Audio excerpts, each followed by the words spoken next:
Hello everyone. Welcome to this video, and in this video I will show you the deployment of the .NET MVC web applications in Azure App Service.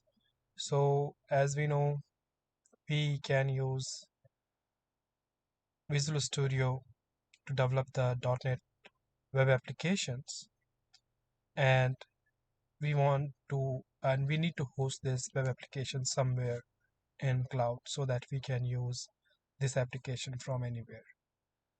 There is a two way that we can use any cloud, any hosting provider space. Let's say for GoDaddy or other hosting providers, we can go for the ESP web hosting. And the another approach can be like we can host that into the cloud app service. So for that, you need to have a cloud service, Azure cloud account, and then there you can host your .NET MVC. So you can utilize all the scalability, and if you need some, let's say the connections with the Azure SQL Server and some flat file locations, so then you can use this Azure platforms there for your application. So somewhere like it's like for management is good. Management will be very easy.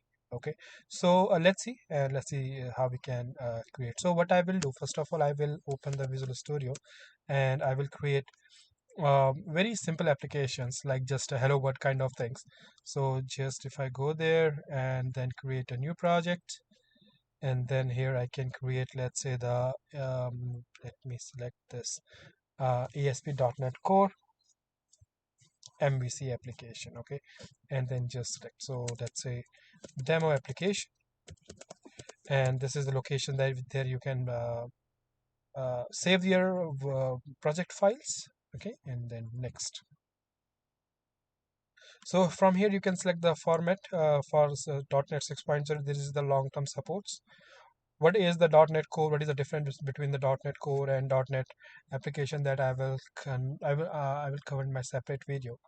Uh, and I already covered. I will share the link with you guys, so you can see what is the difference. But here we are just limiting our discussions just to this deployment parts. Okay. If we want to configure the HTTPS, we can make it HTTPS checkbox, and if not, then we can leave it blank. Here we can select the authentication type. So let's say if my applications require individual account or Windows identity or the Microsoft identity platform, let's say the Azure Active Directories. So if that is the kind of a requirement for my applications, I can set the authentication type. And if I want to set up the authentications separately within some codes, I can do it later as well. So I'm just keeping it none, and then just create the applications, right? Okay, so this will create your projects, and no, I don't want to provide any feedback right now. So let's say, yeah, and let's see what we have in this application. Simple. So I'm just running this application, and you can see here it's running, and it will open a browser with URLs. Here you can see my application is running on 5098 port in the localhost server, and this is my demo application, and it's like home and privacy. So let's deploy this, right? And what we can do. So we as I said, for that you need to associate your Azure account with your Visual Studio. Okay, and if not, then you need to sign in. So if I go there, and if I want to publish this, I can go to here and right click, not in the solution but in the application, right? And right click here, and then there you will see this publish option. So just click on this publish option, and here is a lots of options where you want to publish your application, right?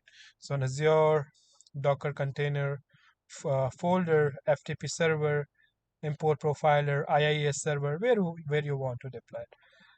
Let me select Azure here, and let's select the Azure.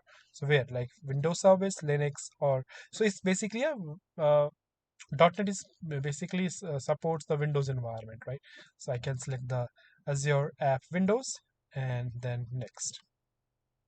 Okay, so this is my Azure account, and which is already associated. So I already sign in my Azure account through my Visual Studio.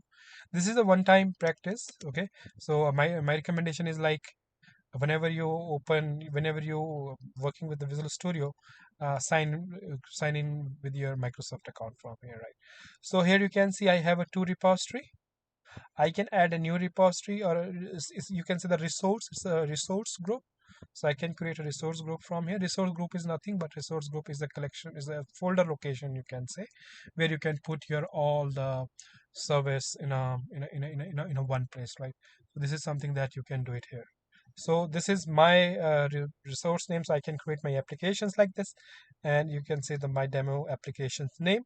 My subscription is pay as you go, and there is my resource group. So if I want to create a resource group, I can go there. So I have these resource group here, or what I can create a new resource group from here as well. So what I'm doing, I'm just using this as your DE training resource group, and my hosting plan is this. So we have these plans. Okay, so we can select, and if we want to get a new, I can select a new hosting plan. So let's select the new hosting plan, and I'm just selecting the free one, right? So the difference between the free one is like uh, you can make it your website live for if there is a requirement for the continuous monitoring by the client side. So what you can do, you can do your work, you can push that, and then you can make it live. Your clients can see everyday work, or what is the progress of the project. So if this is for that purpose only, a testing purpose, I can say. You cannot associate any custom domain. Okay, so let's say when you select this free plan, you will get azurewebsite.com, this domain name. But if you want to say your let's say if you want like www.mycommerce.com, right? So if you want to associate your applications, you need to go with the b1, b2, b3, and so on, right? So I don't have any requirement for the um, uh, customize domain. So I will keep it free for this demo purpose. So I can go and I can click OK, and then just create, and it will revalidate all your properties. So it's like a very easy deployments, and you don't need to worry about the other things. It will take care automatically, and it will creating applications for you, as you can see the status, and it will start pushing your files on this location, right?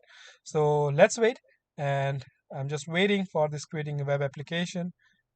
So it's running. And once it will create, you will get the notification like app service is created successfully. And now this pushing or publishing your application is started. So let's wait. And I would like to talk about the more about the custom domain. So domain is basically a name that is associated with your public IP address, right? So the domain name is, let's say, for example, mycommerce.com, right?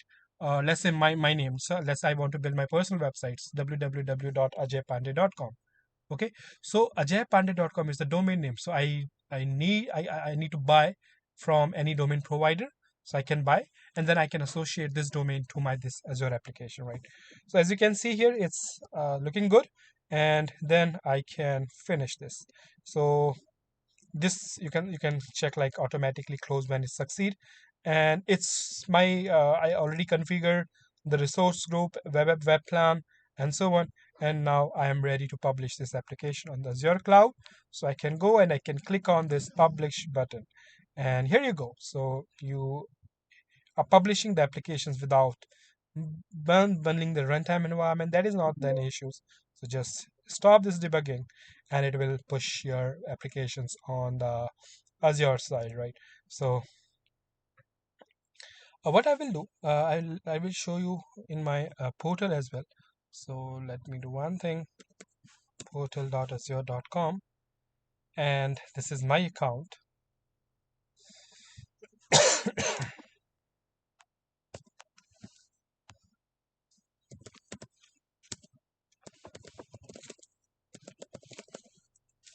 Yes, this is my portal for this Azure. This is my login credential for Azure. Let's save this, right. And then if I go, so these are the resource group, right? And I store that in the this D, right? And here I can expect my demo applications things, right? So this is something different. So I will just tell you what is this tab open. And here is my demo application, okay? And this is my plan. Uh, I, I think like my application is deployed now. And if I go there, you can see like the successfully install the web application extension on this Microsoft ASP.NET Core Azure App Service Site extension. And this is the URL link through which you can access your application, right? So either you can copy this and you can paste this on the browser, right? So like this, and this is you are ready to go. What you need to do, change the things here. So let's say if I this is the live one, right? This is the live application, live application. Okay, that is running on this Azure website.net domain. Okay, so that is the one thing. And if you make any change, so let's say have welcome, and then if I go to this home and then index, and then let me change this welcome, and let's say this h2 and hi, right? So I'm just making this change and I will deploy this. So what I can do, I can save this and I can deploy this, and this I can push this on the Azure side, right? And here we go.